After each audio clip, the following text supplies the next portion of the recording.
આપ જે રિટાયર થવાની વાત કરો છો, અમારી પાસે એવો એક્ટિવ માણસ છે જ નહીં ગામમાં કે જે તમે કામ કર્યું કરી શકે. એટલે રિટાયર થવાનું તો ભાભી માફ કરજો, ક્યાં બેઠા ભાભી માફ કરજો, એટલી છૂટ આપજો એમને. હા, આનાથી મોટું આત્મકલ્યાણનું કામ શું હે? આનાથી મોટું આત્મકલ્યાણ. હા, આટલું બધું સેવાનું કામ અને એક સંસ્થા નહીં, ઘણી બધી સંસ્થાઓમાં જોડાયેલા છે કે એમના હંમેશા વિશ્વાસ ભાવેના કામ હોય છે. કોઈને પ્રેરણા આપે, કંટાળો વગર તો એમને બ્લડ ડોનેશન કર્યું છે. એના માટે આપણે 3 વાર તાળીઓ પડે એટલે બહાર આપ્યો. Thank you. Shri doctor Jagdishbhai Soni સાહેબને આપણી વર્તમાન પરિસ્થિતિ અને દિશા સાગરની માહિતી આપવા માટે વિનંતી કરું છું. શ્રી જગદીશભાઈ સોની સાહેબ. મંચસ્થ મહાનુભાવ અને સભા મંડપમાં ઉપસ્થિત મહાનુભાવ સર્વેને નમસ્કાર. અત્યાર સુધી આપણે રેડક્રોસ સોસાયટી ડીસા તાલુકા શાખાની આજે ફર્સ્ટ એડ ટ્રેનિંગની જે કંઈ પણ વાર્તા હતી, એમાં જે કંઈ પ્રશ્નો આવ્યા અને એ બધી આખી આપણે જે વાત સાંભળી, એટલે એક વસ્તુ ચોક્કસ છે કે જ્યારે પણ કોઈ કાર્ય કઠિન હોય અને એ કાર્ય આપણે સારી રીતે પાર પાડીએ તો એનો આનંદ એક અલગ હોય છે.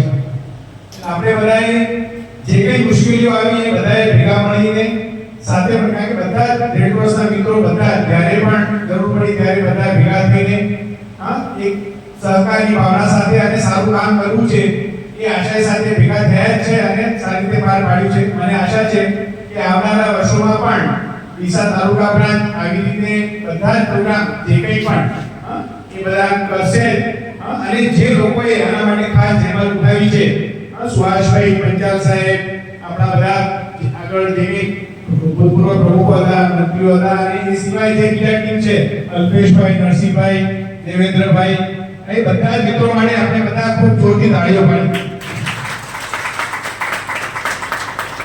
Heads of friends. કારણ કે આ કામમાં આપણે વાત સાંભળીએ ત્યારે બરાબર લાગે, પણ જ્યારે તમે જોડાયેલા હો ત્યારે સાચી પરિસ્થિતિનો ખ્યાલ આવે. જ્યારે પહેલી વાર પ્રકાશભાઈના વર્ષમાં એક સાથે બધું વધારે આવ્યું ત્યારે અમે મળ્યા ત્યારે અમને ખ્યાલ આવ્યો કે ખરેખર મુશ્કેલીઓ શું છે. અને સાથે સમાજમાં જે લોકોની ભાવના છે, અત્યારે જે લોકો આ તાલીમના સર્ટિફિકેટ માટે જે લોકો આવે છે એ લોકોને તાલીમ લેવામાં કોઈ રસ નથી હોતો. સૌથી મોટો પ્રશ્ન તો આ જ છે. જબરજસ્તી તાલીમ આપવી પડે છે અને એ પણ કારણ કે એકચ્યુઅલી આશય એવો છે ડીસા તાલુકા બ્રાન્ચમાં હંમેશા આ વસ્તુ રહી છે અને બધા જેટલા બી મિત્રો આટલા વખત મળે ત્યારે એક વસ્તુ તો ખૂબ સારી એ રહી કે આપણે ક્વોલિટી ક્યાંય કોમ્પ્રોમાઇઝ કરવી નથી એમ.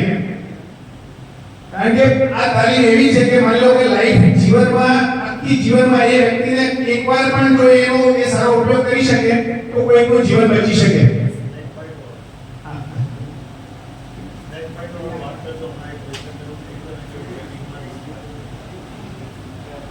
તમે કહેજો.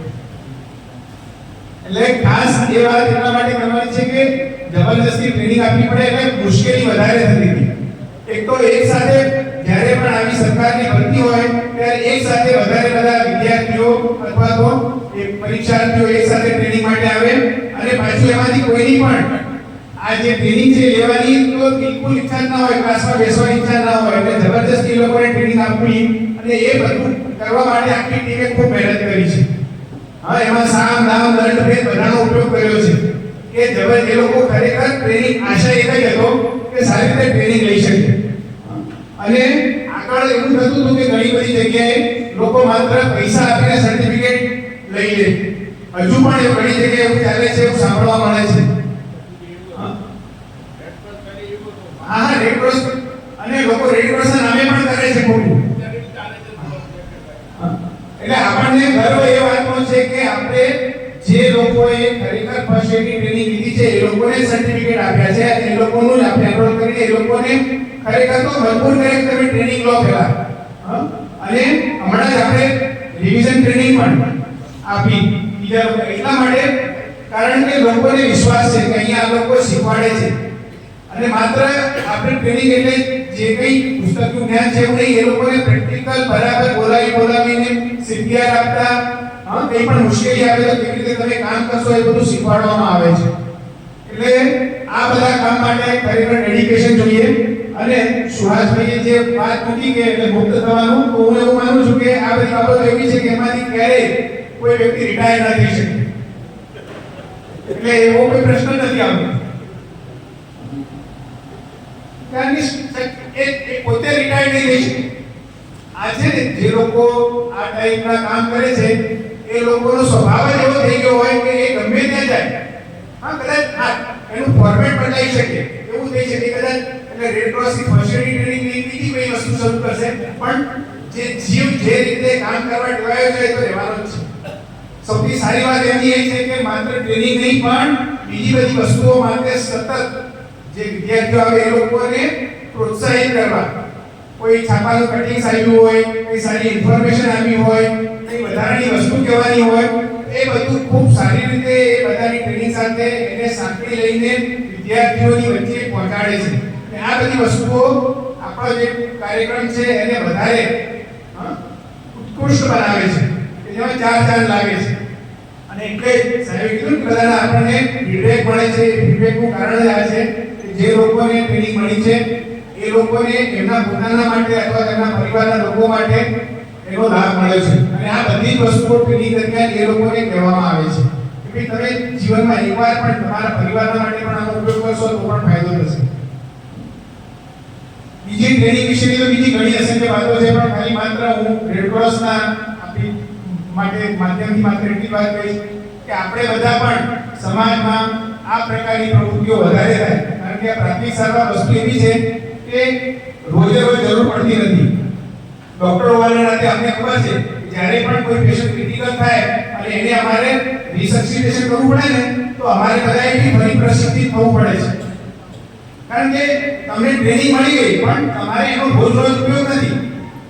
એ ક્યારેક જ જરૂર પડતી હોય, આવી વખતે તમારે સતત એનું રિફ્રેશમેન્ટ ટ્રેનિંગ લેતા રહેવું પડે. એટલા માટે બધા એટલે માત્ર કોમન મેને નહીં, આમ જનતાએ નહીં પણ ડોક્ટરોએ પણ આના માટે ખૂબ મહેનત કરવાની જરૂર છે. ઘણી બધી જગ્યાએ એવું જોઈએ છે કે આપણી 108 ની સર્વિસીસ સુધરીને એના પછી ઘણા એવા દાખલા જોવા મળે કે 108 વાળા રિવાઇવ કરીને એ લોકો જે તે વ્યક્તિને હોસ્પિટલ સુધી પહોંચાડે, પણ હોસ્પિટલમાં પછી જે કંઈ ઇન્ફ્રાસ્ટ્રક્ચર કે જે કંઈ સ્કિલ વ્યવસ્થા જોઈતી હતી એ ન મળવાના કારણે એ લોકો મુશ્કેલીમાં મુકાયા. એટલે આપણે બધા આના માટે તૈયાર થઈએ. અને પ્રાથમિક સારવાર તો એક એવી વસ્તુ છે કે જે આપણને રોજે રોજ ક્યાંક ને ક્યાંક કામ લાગવાની છે.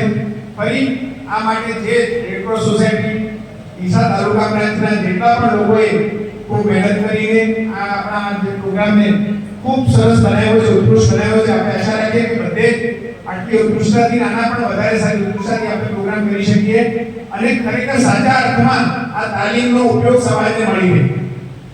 આવી શુભેચ્છા સાથે હું વિરમું છું. જે લોકોએ ખૂબ મહેનત કરી બધાને ખૂબ ખૂબ ધન્યવાદ. એક છોકરાનો એક નાની વિગત સાથેની હાજરી પત્રક સાથે અને હાજરી પત્રકની જે ડોક્ટરની સહી સાથે, એટલે જે ક્લેરિકલ વર્ક છે એ ખૂબ અઘરું છે. અને એ ક્લેરિકલ વર્ક આપણી જોડેથી લેવા માટે જ આવ્યા છે આ લોકો. આપણે ભલે એમનું સન્માન કરીએ છીએ, પણ આમાંથી ભૂલો શોધવાની, બધું ઓકે કરવાનું, આપણે એમને એમાંથી કન્ટ્રીબ્યુશન આપવાનું, સ્ટેટ બ્રાન્ચને એના ચેક આપવાના, પછી આ ડોક્યુમેન્ટ ઓકે લાગે તો એમને ટ્રાયલ સર્ટિફિકેટ મળે. એટલે જેમ કહેવાય કે આપણી ઉપરની બોડી છે એ રીતે આપણા સાહેબ થઈને જ આવેલા છે કે ક્યાં ભૂલો કરીને શોધવા માટે.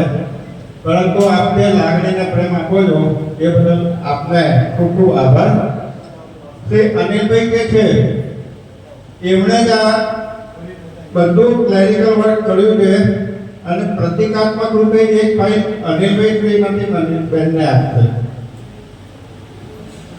અનિલભાઈ આવો તમે.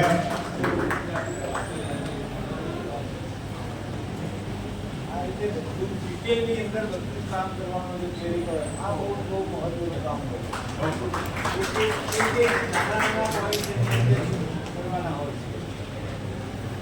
પછી દરેક સ્ટુડન્ટની એક્ઝામ પણ લેવાની હોય છે. દરેકને પ્રશ્નપત્ર જે આપવામાં આવે છે અલગ અલગ આપવામાં આવે છે.